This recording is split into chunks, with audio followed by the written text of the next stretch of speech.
Cuando llegué a San Martín de los Andes vine con muchos proyectos en mente. Entre ellos, siempre tuve claro que una de las pasiones que tengo en la vida es la política. Y por eso decidí emprender el camino de los medios de comunicación. Esa herramienta tan valiosa que me permitió y nos permitió ir entendiendo de a poquito, con idas y vueltas, de qué manera funcionaba en esta ciudad. Advertí la necesidad de que era indispensable crear un espacio televisivo en el que se pudiera debatir, cuestionar, conocer y hasta refutar las maneras de hacer política de cada uno de los dirigentes de turno. Hoy sigo convencido de que es absolutamente necesario continuar conociendo a esos dirigentes. Es indispensable tener un lugar en el que ellos se puedan expresar y que no es demasiado ambicioso pensar que se puede cambiar la forma de hacer política. El año 2013 será nuevamente un año electoral para nuestro país. La provincia, la ciudad, no escaparán a esa vorágine que van a generar las campañas, los actos, los discursos y principalmente sus personajes, los personajes de siempre. Con el fiel estilo de continuar diciendo las cosas de frente, las cosas como son. Encaramos un nuevo proyecto, un nuevo programa, con la firme decisión de mostrar la otra cara de la política. Periodismo es difundir aquello que alguien no quiere que se sepa. El resto es propaganda. ¿Qué tal? Muy buenas noches, ¿cómo les va? Bienvenidos a un nuevo programa de La Otra Cara, el análisis político y social de San Martín de los Andes. Guillermo, buenas noches, ¿cómo le va? Buenas noches, ¿cómo va? ¿Todo bien? Bien, muy bien. Bueno, con muchísima información, muchos temas que iremos compartiendo a lo largo de este nuevo programa número 31. 31. La semana pasada no dijimos nada, cumplíamos 30 programas, faltó la cena, ¿no? De los 30, pero bueno, será oportuna o será momento oportuno el cierre de año. Vamos a hablar con la producción, pero hay muchísimo. Vamos a estar hablando durante el programa de hoy del mantenimiento escolar, porque la renuncia del secretario de Cultura, Educación, Juventud y Deportes, Antonio Núñez, no ha dejado, o por lo menos no ha hecho que nosotros corramos la vista de lo que ocurre y de lo que ha ocurrido, o de lo que ha ocurrido y lo que ocurre en el área de mantenimiento escolar. De hecho, desde el Consejo Deliberante se conoció un pronunciamiento, un proyecto de comunicación de parte del concejal Daniel Troncoso, del concejal del MID, pidiendo un informe a la flamante secretaria del área. Estamos hablando de Fernanda González, y hay algunas cosas que surgen, o cuestiones que surgen, dudas principalmente desde la producción del programa, de la lectura de algunos presupuestos que vamos a compartir en un ratito nada más, ¿no? Y que tiene que ver con empresas quizás relacionadas con funcionarios del área, Guillermo. Sí. En realidad esto es absolutamente claro. El emergente es el problema que hubo con respecto a la posibilidad de el tema del monóxido y demás. ¿A dónde apunta la producción? Nosotros apuntamos a ver quiénes son las empresas, si son familiares, si fueron debidamente contratadas, si hubo concurso de precio, si hubo licitación. Siempre damos vuelta en lo mismo. Entonces nosotros, en este tema que es grave, que es muy grave, que hubo peligro de vida para nuestros hijos y nuestros nietos, lo que queremos es que no vuelva a repetirse. La única forma de que no se vuelva a repetir es descubrir cómo es el entramado, cómo se han hecho los contratos y demás, y por qué la irresponsabilidad. Porque cuando usted, en vez de poner una licitación, un concurso de precio para que participe cualquier vecino, usted lo direcciona con algún familiar. Tenemos algunos datos que después los vamos a dar, y creemos que tiene que caer todo el peso de la ley, de las reglamentaciones, para que esto no vuelva a ocurrir. También vamos a hablar de cooperativas, porque se ha conocido un nuevo decreto del gobernador Jorge Zapag, del que vamos a estar justamente, algo había adelantado Guillermo la semana pasada, que tiene que ver con la conformación de las cooperativas en el ámbito del territorio de la provincia. Tenemos antecedente no muy bueno en San Martín de los Andes a partir de lo que ha ocurrido con la cooperativa Sarmiento. Investigación que sigue adelante, de hecho hubo declaraciones en los últimos días, también vamos a hablar de esto, pero va a ser, si te parece, en un ratito nada más. ¿Cómo no? Porque lo primero que vamos a compartir en el programa de hoy tiene que ver con el paso por San Martín de los Andes del intendente de la ciudad de Neuquén Capital. Estamos hablando de Horacio Peche Pechi Quiroga, que es el máximo referente de la lista del Compromiso Cívico Neuquino, que lleva como candidatos o como primer candidato a senador a Marcelo Inaudi, un hombre del riñón de Quiroga, es el secretario de gobierno en el municipio de Neuquén, y como candidato a diputado nacional a un hombre de un ex Movimiento Popular Neuquino, podemos decir, sí. Rubén Echeverri, el ingeniero Rubén Echeverri, que ha tenido mucho que ver con la política de hidrocarburos de la provincia del Neuquén. Estuvieron en San Martín de los Andes acompañados por quien hoy se presenta como el referente local, quien hoy se presenta como el futuro candidato a intendente de esta fuerza política. Estamos hablando de Juan Carlos Querejeta. Compartimos una entrevista con ellos y la vamos a compartir con ustedes.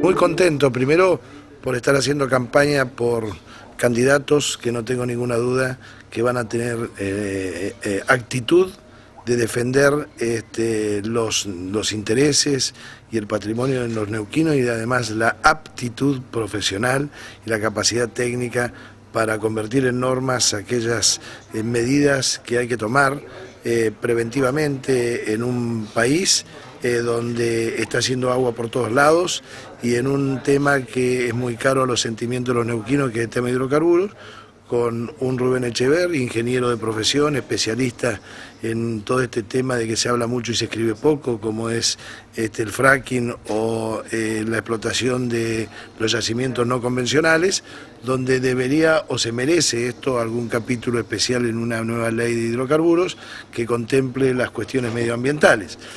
Así que estoy muy contento, muy conforme y con muchas ganas, con mucha energía, con mucho entusiasmo para que desde Neuquén podamos contribuir para que cambie la representación en el Congreso de la Nación. Neuquén aporta con 3 senadores al proyecto nacional y popular, son 2 del Frente para la Victoria, Marcelo Fuente, que lo conocen de nombre, pero muy poco por la provincia, porque prácticamente no ha venido, Nancy Parrilli, la hermana del secretario general, que fue el que fundamentó la privatización de YPF en su momento, y el doctor Lores, que pertenece al Movimiento Popular Neuquino, versión gobierno provincial, y que también ha votado disciplinadamente todas estas medidas que atentan seriamente contra especialmente contra el federalismo. Cambia el panorama, Echeverri, de lo que ocurrió en agosto, en donde quizá el mayor foco de atención estuvo centrado en la interna del Movimiento Popular Neuquino. Hoy los pone a ustedes como protagonistas en una pelea por justamente lograr el mayor caudal de votos, en donde del otro lado también está el Frente para la Victoria. Sin duda, las elecciones de las PASO, que mucha gente no alcanzó a entender bien de qué se trataba, fue una gran interna. El Movimiento Popular Neuquino así lo entendió la gente y votó en consecuencia, también castigando al oficialismo tanto a nivel nacional como provincial. Ahora es otra elección, creo que se va a acentuar el tema de poner fin a esta forma prepotente del gobierno nacional a través de los candidatos que quieren repetir, que tanto daño, como decía bien Pechi recién, han hecho a Neuquén, desde los fondos de coparticipación, la mala liquidación de regalías, poniendo palos en la traba para chihuidos. Todo esto ha generado en la sociedad neuquina una sensación de que este gobierno se tiene que ir, se tiene que ir el 10 de diciembre, no antes, pero ahora en octubre se merece un equilibrio para evitar que sigan haciendo más daños a los intereses de los neuquinos, y por eso hoy por hoy gran parte de la sociedad neuquina está volcándose a tratar de definir para que estos 3 senadores, en el caso del Congreso de la Nación, puedan ser aquellos que defiendan a Neuquén y no defiendan a la presidenta, como lo que ha venido sucediendo en los últimos años, sobre todo, que se ha acentuado esta situación de gravedad con respecto a los intereses de Neuquén. La gente pretende un gobierno, un país un poco más normal, donde podamos ser por lo menos como Brasil, como Uruguay, ni siquiera como Perú, Colombia o Chile, que han crecido a tasas espectaculares en el mismo contexto internacional. Así que esto va a ser un paso más en ese camino y van a prevalecer, entiendo, aquellas fuerzas que pretendan dialogar, escuchar a la gente, actuar en consecuencia, razonable, en forma transparente. Y el 28 de octubre ya va a empezar una nueva etapa de equilibrio en el Congreso de la Nación, en pos de los intereses de los neuquinos, los argentinos, y no de unos pocos que gobiernen. Recién Quiroga hablaba de la necesidad de generar nuevas normas en el marco de las políticas de hidrocarburos. Usted es un hombre que entiende el tema, uno lo imagina como un diputado abocado a esta cuestión, incluso está escribiendo un libro, ¿lo escuché hoy? Sí, tal cual, sobre un poco lo que fue esta triste historia, una página muy oscura en la historia petrolera que tiene que ver con todo este desaguisado, con todo el bochorno de Chevron que ha trascendido lamentablemente las fronteras nacionales con estos episodios de poca transparencia, de entrega por parte de Nación, apretando al gobierno de la provincia para que firme sin modificar ni siquiera una sola coma los yacimientos más ricos de gas y petróleo de nuestra provincia. Así que estoy escribiendo eso, a veces con los tiempos de campaña no me da mucho, pero espero por lo menos tratar de terminarlo antes de fin de octubre. Y me imagino, sí, si Dios quiere, trabajando en el Congreso de la Nación en modificar algunas partes de la ley de hidrocarburos que han quedado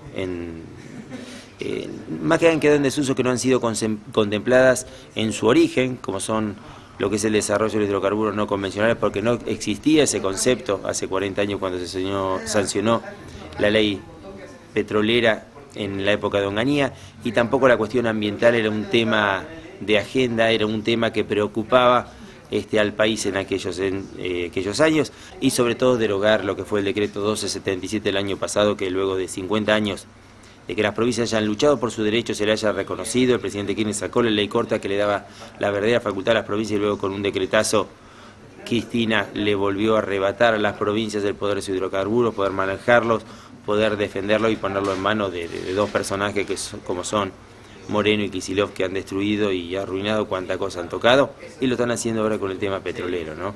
Que solamente lo que vemos son parches de inversiones, cuando lo que hace falta es una gran política energética de largo plazo, de autoabastecimiento en serio, que lo teníamos hace pocos años y hoy estamos importando a razón de 2 millones de pesos por minuto, 15.000 millones de dólares por año, y este es un verdadero desastre, sobre todo para Neuquén, donde importamos a 24 dólares, por ejemplo, el gasoil que reemplaza el gas que genera Neuquén, y se le paga un promedio de 2,5 dólares, e inclusive en época de invierno para el gas residencial en Loma La Lata no es menos de $1. Entonces, ¿qué pretendemos que vengan los inversores? Con estas normas, con los cambios de normas, con el apriete a la justicia, con el apriete a la prensa, no son condiciones serias para que la gran inversión para desarrollar en serio Vaca Muerta venga. ¿Qué visión va teniendo de la provincia en este caso? He salido muy poco a la provincia, estoy viniendo ahora a San Martín, queríamos llegar a Junín, pero el corte de ruta, estos despropósitos, estas cosas irracionales que nos suceden a los argentinos y dentro de los argentinos a los neuquinos con mayor frecuencia y con mayor intensidad. Mañana estoy en Villa Langostura, es decir, tengo todavía pendiente recorrer la provincia. Obviamente venir a San Martín para mí siempre tiene un elemento muy especial, me motiva especialmente por ser mi pueblo natal, y además ahora también con la idea de trabajar para que Juan Carlos Querejeta sea el próximo intendente de San Martín de los Andes. Yo voy a trabajar y voy a hacer todo lo posible, todo lo que esté a mi alcance, para que Querejeta, en este pueblo que yo amo y que además tengo como sueño volverme a vivir en algún momento de mi vida, voy a trabajar para que Juan Carlos sea el próximo intendente de San Martín de los Andes. Creo que una ciudad como esta se merece tener una buena administración, una sana administración. Ahí me entero que están pasando permanentemente gente a planta permanente. Esto significa incrementar gastos corrientes. Yo precisamente hice un decreto limitándome que hasta el día 10 de diciembre no se puede pasar a nadie a planta permanente en el municipio de la ciudad de Neuquén. La provincia pasó los otros días 3.000 empleados, estamos cerca de los 70 y tantos mil empleados públicos, que si lo comparamos, por ejemplo, con San Luis tiene 12.000 empleados públicos. Me habló de San Martín, pero también me habló de la provincia. ¿Va a trabajar para ser gobernador? Pero claro que sí. Yo en el 2007 tenía muchas ganas de ser gobernador, tenía un equipo de trabajo, tenía un plan de gobierno, y faltó un pequeño detalle, me faltaron votos. Creo que en esta circunstancia voy a seguir trabajando, voy a seguir intentando, a pesar de que todavía hay que ser muy prudente. Vamos a ver qué es lo que pasa en estos 2 años. Yo soy de los que veo que se va a tener que sincerar la economía o aspectos de la política económica. Creo que las tarifas van a explotar, el populismo y la demagogia la tarifa de los servicios públicos me refiero, el populismo y la demagogia tremenda con la que ha actuado este gobierno, regalando plata a los neuquinos porque no es plata del gobierno nacional. Creo que todas estas cuestiones que se van a tener que tomar, pero por imperio de la ley de gravedad, va a generar situaciones complejas para las administraciones, de la cual uno va a tener un desgaste que va a ser lógico. Si yo salgo sano de esto, no tengas ninguna duda de que voy a ser candidato a gobernador, con todas las intenciones y con las ganas y con la energía para ser el próximo gobernador de la provincia, para reemplazar por primera vez después de 50 años de ejercicio continuo, con aciertos, con errores, con virtudes y con defectos, como lo tenemos todos los que estamos en la política, pero en este caso para reemplazar una fuerza que viene ejerciendo el poder ininterrumpidamente desde hace 50 años. Juan Carlos, como referente local, acompañando y con mucha actividad aquí en la ciudad, a Echeverri como candidato y a Pecci como referente también de la lista. Sí, fundamentalmente en este momento acompañando acá a Rubén Echeverri, porque creo que se terminó el tiempo de la improvisación. O sea, tenemos que llevar al Congreso de la Nación gente que no improvise. O sea, acá estamos hablando de una persona que está imbuida en el tema. Hoy el déficit de Argentina, uno de los déficits, entre tantos de los que tiene, es el energético. Y creo que hace falta esa cara no solamente en lo moral, sino en lo profesional. Y creo que con Rubén contamos con todo eso. Y acompañándolo, por supuesto, en primer lugar, y después también, cierto, o sea, trabajando para que Pecci pueda ser el próximo gobernador de esta provincia, y bueno, también trabajando para esta localidad, digamos, estamos trabajando en la plataforma, y también charlando con Pecci, y después más adelante iremos intercambiando a través de su exitosa carrera dentro del municipio neuquino, y tendremos que traspolar, digamos, el funcionamiento aquel a San Martín de los Andes, porque si él tiene superávit, también nos gustaría que San Martín de los Andes gozara de eso. Y creo que están dadas las condiciones, lo que pasa es que debemos reconocer que estamos imbuidos en un gran desorden, y tenemos que reconocerlo. Esto no es un afán de crítica, pero sí de diagnóstico. Y bueno, sí, yo creo que esto abre una puerta de optimismo, de esperanza, digamos, para los neuquinos. Y bueno, que votemos bien el 27 de octubre.